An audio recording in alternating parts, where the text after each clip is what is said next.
Ito ang pinaka-ikonikong larawan sa pagpatay ng pambansang bayani ng Pilipinas na si Dr. Jose Rizal, December 30, 1896, 7:03 ng umaga.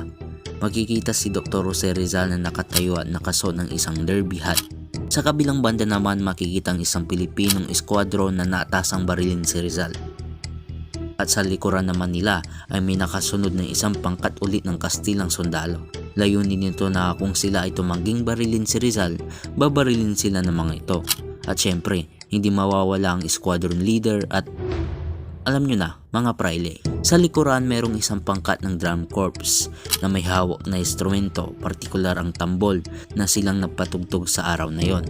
At sa di kalayuan, makikita rin ang mga manonood na dumalo sa araw ng kamatayan ni Rizal.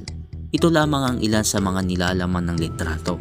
Pero mayroon pa tayong isang hindi napansin.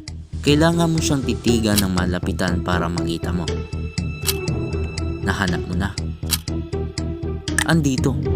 Bakit may aso?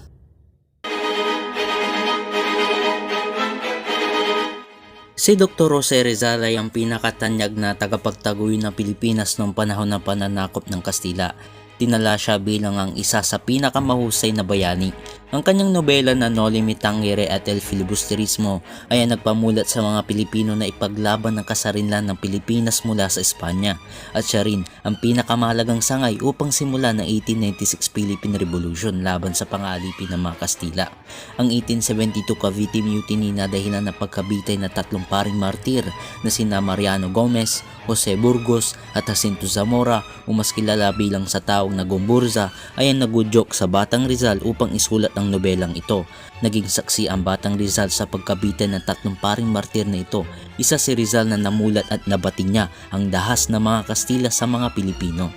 July 3, 1892, itinatag ni Dr. Jose Rizal ang La Liga Filipina, ang samahang nagmula sa La Solidaridad na kilusang propaganda. Ito ay binuo ng mga pagitnang uri na intelektual at ilustrado na nagtataguy ng mapayapang reforma. Isa itong lihim na samahan na binuo upang makamit ang kalayaan ng Pilipinas sa pamamagitan ng mapayapang paraan. Binuo ito ng mga taong nagnanais na maputol ang pang-api ng Kastila sa mga Pilipino. Ito ang nagsimula ng pagkakaroon ng nasyonalisasyon ng mga Pilipino.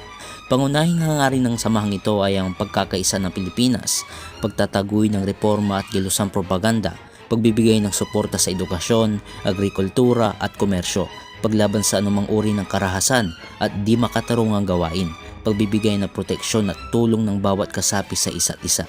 Ngunit hinadlangan ito ng Gobernador General ng Rehimeng Espanyol at hindi na ito naisakatuparan pa. February 21, 1887, nalimbag ang unang nobela ni Dr. Jose Rizal, ang Noli Me Tangere. Kung isasalin sa wikang Ingles ay Touch Me Not at sa wikang Pilipino naman ay Huwag Mo Akong Salingin, na may 63 kabanata at may 484 na pahina. Ang tema ng nobelang ito ay upang itaguyod ang nasyonalismo at upang tanggapin na pagbabago sa ating sarili. Dapat nating bantayan ang ating bansa sa pamamagitan ng pagrerespeto sa batas, pagtataguy ng kultura ng Pilipinas at pag-unawa sa totoong layunin ng bansa sa pamamagitan ng pagtulong sa bawat isa tungo sa paunlad na bansa. At noong namang September 18, 1891, nalimbag ang counterpart ng Noli Me Tangere, ang El Filibusterismo, sa Tagalog ay paghahari ng kasakiman, na kanyang buong pusong inalay sa tatlong paring martir na kilala sa tawag na Gumburza.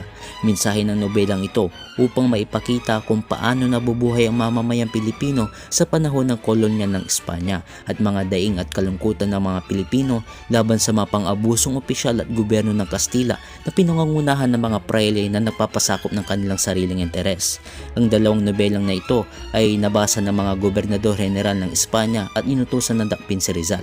October 6, 1896, si Rizal ay naaresto habang patungo sa Espanya, nakulong sa Barcelona at pinabalik sa Manila at ikinulong sa Fort Santiago upang husgahan at litisin.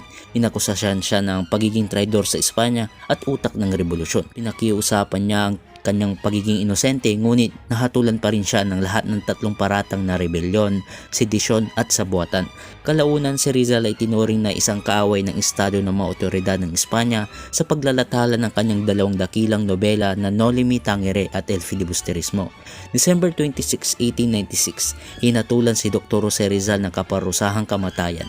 December 28, 1896, inaprobahan ni Gobernador General Camilo Garcia de Pelueva ang kaparusahang ng kamatayan kay Rizal sa pamamagitan ng firing squad sa December 30, 1896 sa Bagong Bayan sa oras na alas 7 ng umaga.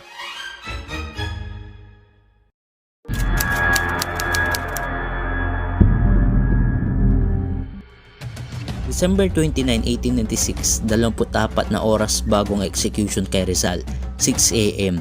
Binasa ni Kapitan Rafael Rodriguez ang kasulatan ng pagkabitay sa pamamagitan ng pagbaril kay Rizal. 7 a.m. Inilipat si Dr. Jose Rizal sa isang kumbento. 8 a.m. Nagalmusal si Rizal kasamang isang pare na si Padre Antonio Rosel. 9:30 a.m. Bumisita ang isang mamamahayag na si Santiago Soler upang makapanayam si Rizal para sa dyaryo na El Heraldo de Madrid. Alas 12 ng tanghali, isinulat ni Rizal ang kanyang huling tula na Mi Ultimo Adios o sa wikang Tagalog ay ang huling paalam na itinago niya sa bote. Alas 3 ng hapon, bumisita si Padre Vicente Balguer sa selda upang kausapin si Rizal. At pagdating ng December 30, 1896, araw ng kamatayan ni Rizal, alas 5 ng umaga, dumating ang nobya ni Rizal na si Josephine Bracken at ang kanyang kapatid na si Josefa Rizal. Kinausap sila nito at niyakap sa huling pagkakataon. 5:30 ng umaga, kumain si Rizal ng kanyang huling almusal. Nagtapon siya ng kaperasong itlog sa sulok ng kanyang selda para sa mga daga. Tinawag niya itong kawawang mga daga at sabay sinabing hayaan natin sila na pagpiestahan rin nila ito. Sumulat din si Rizal sa kanyang pamilya at sa kanyang kapatid para sa kanyang huling paalam. 6:30 a.m. nagsimula ang marcha mula sa Fort Santiago patungong Bagong Bayan. 7 a.m. matapos makarating sa Bagong Bayan ay sinuri ang pulso ni Rizal ng isang doktor na si Dr. Felipe Ruiz Castillo at nakitang ganap na normal ang kanyang pulso. Si Rizal ay nangumpisal at nangumunyon muna at pagkatapos nito ay inilagay si Rizal sa execution point. At eksaktong 7:03 ng umaga bago barilin si Rizal, sinabi niyang huling katagan na consumatum est, nang ibig sabihin ay tapos na. Sa pagsisigaw ng kapitan ng Fuego, binaril si Rizal. Si Rizal ay hindi nakaharap sa firing squad nang siya ay barilin. Pagkatapos ng pagbabaril kay Rizal, pinilit niya na humarap at namatay siya na nakaharap sa langit dahil ayaw niya na mamatay na nakatalikod na namumukang taksil sa bayan. At inilunsad na rin ang Tero de Garcia o ang huling pagbaril. At kung saan, mababalik tayo rito. Ito ang nag-iisang nakaligtas na larawan sa araw na pagbaril kay Rizal. Kagaya na nabanggit kanina, napansin ko na mayroong isang aso dito. Itong parte na ito ay tumatak sa aking isipan. Hindi ko alam kung bakit. Hanggang sa tinanong ko ang aking kaibigan na si Carl kung may napansin ba siyang kakaiba sa litrato. Okay Carl, may isa-send akong litrato sa'yo. Sabihin mo kung anong napansin mong kakaiba. Yun, naka-derby hat si Dr. Jose Rizal. Tapos, Nagtagal pa ng ilang minuto sa paghahanap si Carl. Nagula-hula lang siya kung anong kakaiba dun sa litrato hanggang sinabi ko na rin sa kanya. Yung aso dyan sa may kaliwa. Yung aso. bakit may aso doon? Naghanap ako ng impormasyon tungkol sa asong ito at nabasa ko ang pahayag ng pinakahuling saksi sa pagkamatay ni Rizal. Isang 72 taong gulang na lalaking mamamahayag na nagangalang Hilarion Martinez. Sinabi niya sa Sunday Times Magazine noong 1949 na miyembro siya ng Drum Corps na tinatawag na Leales Voluntarios de Manila. Isa siya sa napatugtog sa tambol sa araw na pagkamatay ni Rizal at saksi siya rito.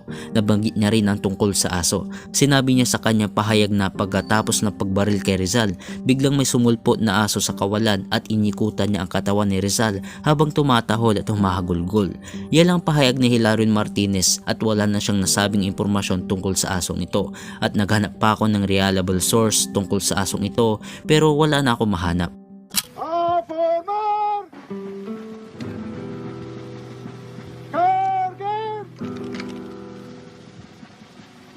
Apunte! Consumatum est! Pero magkagayon pa man, ang kanyang dakilang no limitangere al filibusterismo ay nagpaantig at nagpamulat sa mga Pilipino upang simulan ng himagsikan laban sa mapang-abusong Kastila. Malaki rin ang kanyang nayambag sa kalayaan na ating tinatamasa ngayon at nagtapos ang kanyang buhay sa litratong ito, ngunit hindi ang kanyang alaala. May mga nagsasabi na yung aso raw na naroon ay yung aso ni Jose Rizal na nagngangalang Usman. Pero si Usman ay alaga ni Jose Rizal noong bata pa siya, kaya imposible mangyari yon. Baka stray dogs lang na napadpad doon.